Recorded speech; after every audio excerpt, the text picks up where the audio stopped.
I've just left the Mercedes-Benz India headquarters and plant at Chakan outside Pune. There's thousands and thousands of kilometers ahead of me. Mercedes-Benz today has a wide range of SUVs. And the GLA is just the latest addition to our SUV portfolio.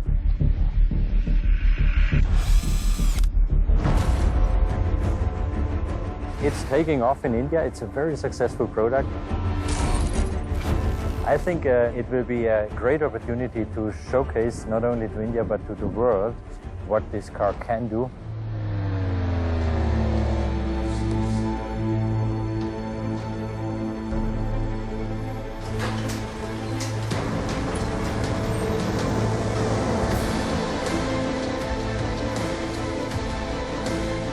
Six continents, more than 20 countries. We get to introduce you to different places, fascinating people, and some really rich cultures.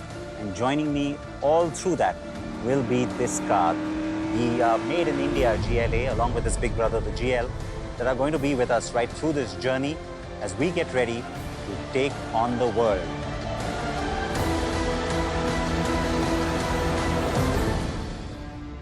So our massive journey has begun.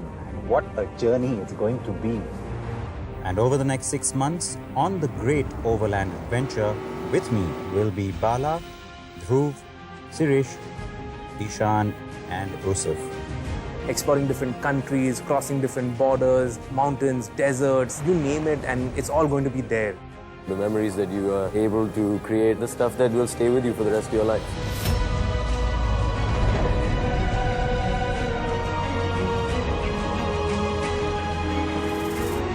You have to remember that you're driving a right-hand drive car in left-hand drive countries. It's going to be challenging. The Made in India GLA and GL will cover almost 60,000 kilometers from Chakan in Pune to Istanbul in Turkey and then across 13 countries in Europe on many miles of smooth highway. Through the sands of the Sahara in Morocco on the old Paris-Dakar route, from the east to the west coast of the United States of America on the Cannonball Run, through the Andes in South America on the Pan American Highway, on the Great Ocean Road in Australia, and finally on the ASEAN Highway through Myanmar back to our homeland, India.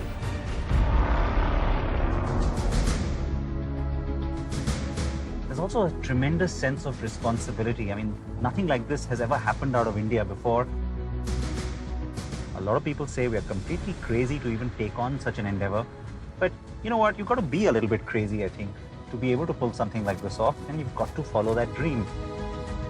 You bet I'm excited. And along with that, there's also a tremendous sense of pride.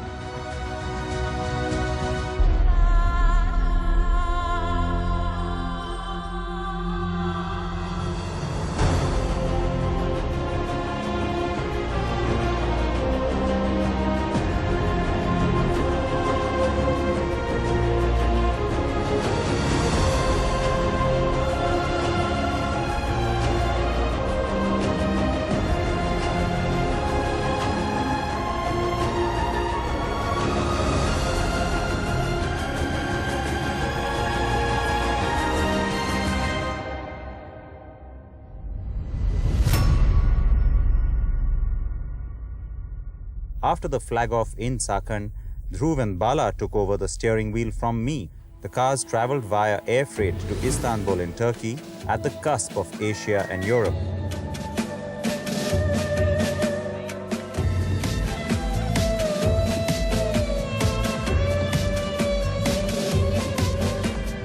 And the first thing the boys did was, well, head for a little bit of a makeover.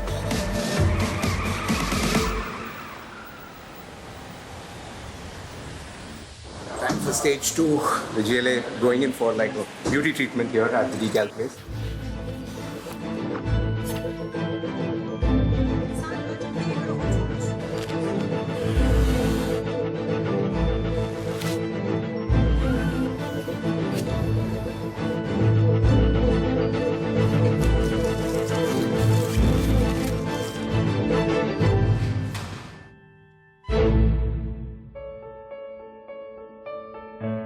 can be intimidating and you have so many colors around it, I'm sure we'll get noticed on the road all the time, I think the finishing touch is the Indian flag. Yeah, So we will be flying the flag very proudly. I think we should start heading out and let the adventure begin. We've just been patiently waiting all day for this, get behind the wheel and actually explore Istanbul. Yeah, I mean, people are excited when they're going for weekend road trips. We're going for a 6-month road trip. Yeah. So I think it's time for us to hit the road.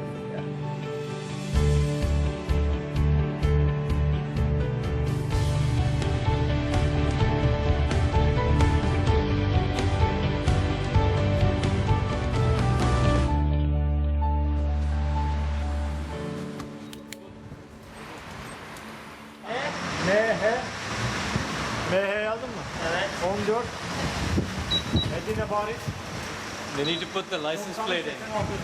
So he's like, where did you come from?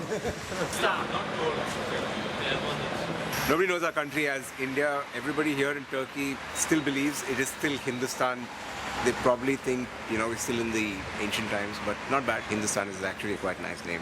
Bharat is also not bad, actually. Dhruv? Yeah, I think it's the relic of the Silk Route. So therefore, we're still known as Hindustan.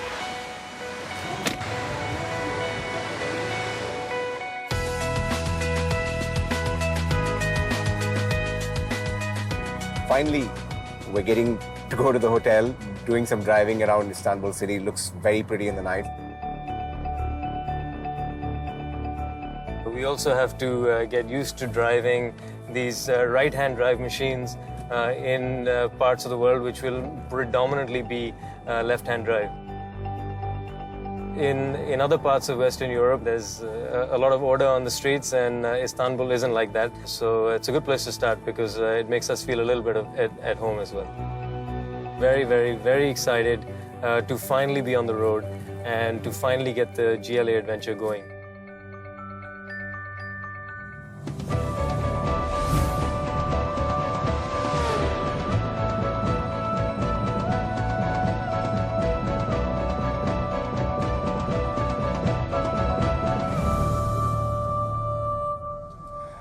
Quite a vantage spot we've got here, right? Yeah, we've got Hagia Sophia back there. We've got the Grand Mosque, the Blue Mosque right in front of us. Yeah. And it's pretty cool that they're both face to face. So Hagia Sophia means Church of Divine Wisdom. And apparently it was the largest cathedral in the world for 1,000 years. 1,000 years is a long time. Yeah. And even when it was changed as a mosque, you can see the kind of, still reminiscence of the church design and the architecture, right? There's so many mosques here, you can mistake each other for the Blue Mosque, the famous Blue Mosque, and that's the one behind us. So I think we should go check that one out because that one looks like the most grandest of the lot, really, right? Yeah, definitely looks the largest and most important of the lot. So the grand project of Sultan Ahmed II was the 400-year-old Blue Mosque with its magnificent 6 minarets, and is interestingly also considered one of the seats of Islam in the world. The domes are interesting. I've never seen so many domes in one mosque, right? Yeah, and at all these different levels. Yeah. But why is this the most important mosque? I think they said that the purpose of this mosque, they built this mosque to sort of emphasize the power of the Ottoman Empire. They faced a defeat against the Persians, and post that they wanted to stamp their authority, so they built this massive mammoth mosque.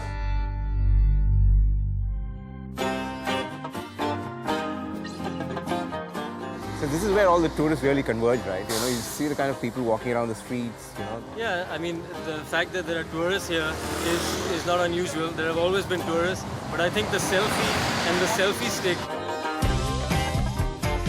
is the latest addition to all tourist attractions. Yeah, and you got your first selfie with me. Well, Bala, it's a privilege, my first selfie with you.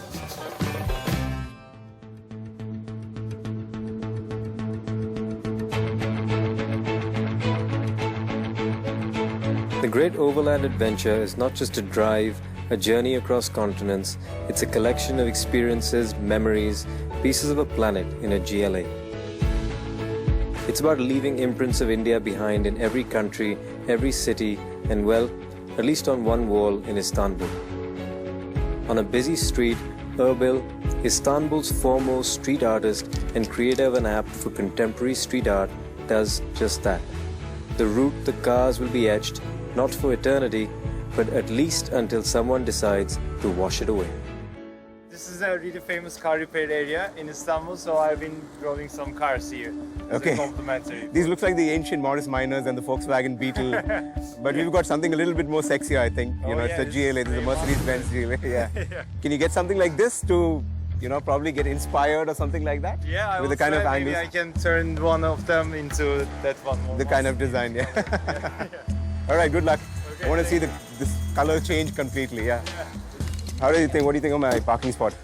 What are you up to, Bala? You breaking the law again? No, this is legal.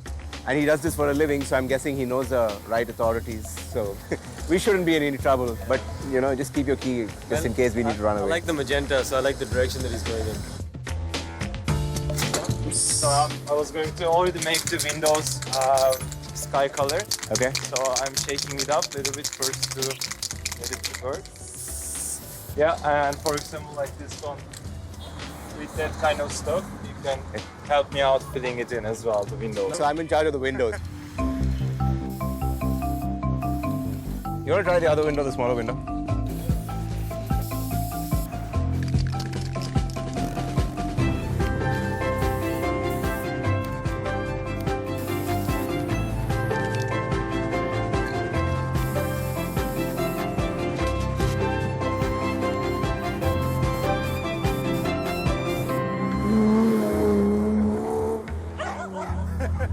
That's a crash waiting to happen. So let me start by congratulating you because there's street art and then there are masterpieces. I think what you've created here is a masterpiece. No, I think you're specifically referring to our masterpiece and the rest of it is... I'm ignoring that bit. Luckily, it's overshadowed by the beauty that you've created. We're happy to see that. But you see a lot of classic cars on this. Is that something that you designed when you went in for something like this? Yeah, it usually depends on the place that I'm painting the walls. This is now we are in Atatürk Otosanayi, which is the most famous car repair area in Istanbul. Say that again? Atatürk Otosanayi. Okay. Atatürk car repair area, that kind of All right. place. So everybody here is like related to cars somehow. Yeah. So usually the broken cars come here, but these ones are the cheerful cars. Nice, so lots of bright colors. Yeah. What is the name of your studio? It's Bitti Gitti in Turkish, but done and gone in English. So it's like now it's done and we will be gone. So. Brilliant. But the art will stay. Yeah.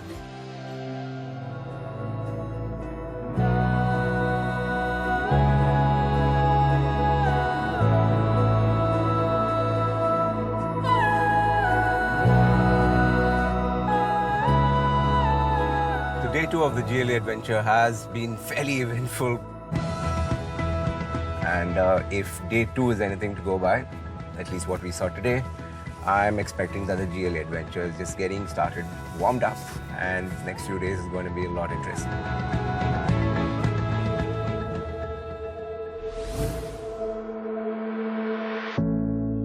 So start of day 3 in Istanbul, and we're heading to the Istanbul Park Grand Prix circuit, and really looking forward to getting the GLA out on track and checking out the Istanbul Park Herman Tilke designed F1 circuit. It'll be nice to get it out on the track and finally get going a little bit faster than what we're doing right now, which is really crawling speed.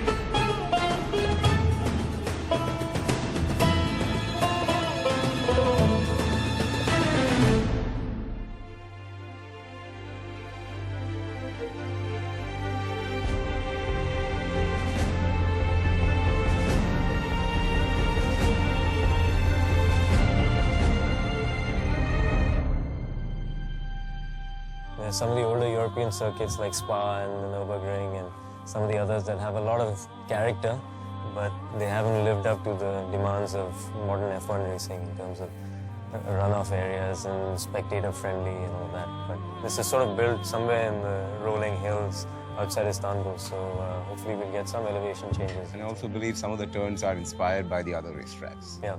Given the kind of popularity that it was among the drivers, all the drivers used to rate it quite highly, and it's quite a shame that it still doesn't have a Formula One racetrack. But we're going to get our cars, so let's go get a closer view of the track and with the race control guys.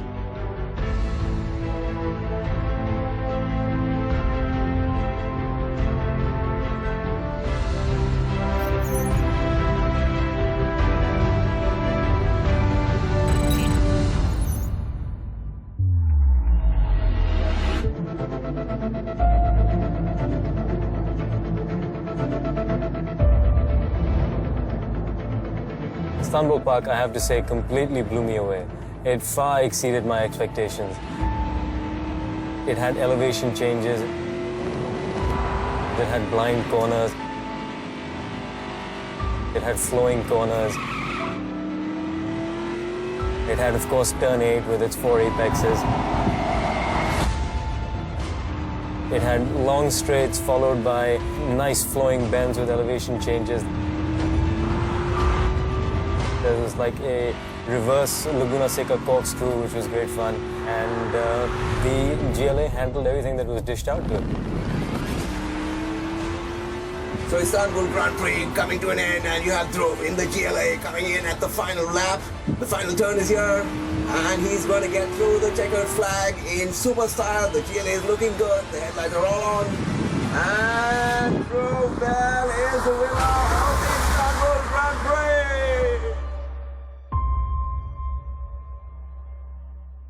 This felt like a lot of fun. And the GLA did pretty well. I was pretty impressed. But you were pushing it. You were really pushing it. You didn't care really too much. What better way of running it in than at Istanbul Park and getting it ready for the adventure that lies ahead. But I mean, it's a beautiful circuit. I have to say, it's a really, really beautiful circuit.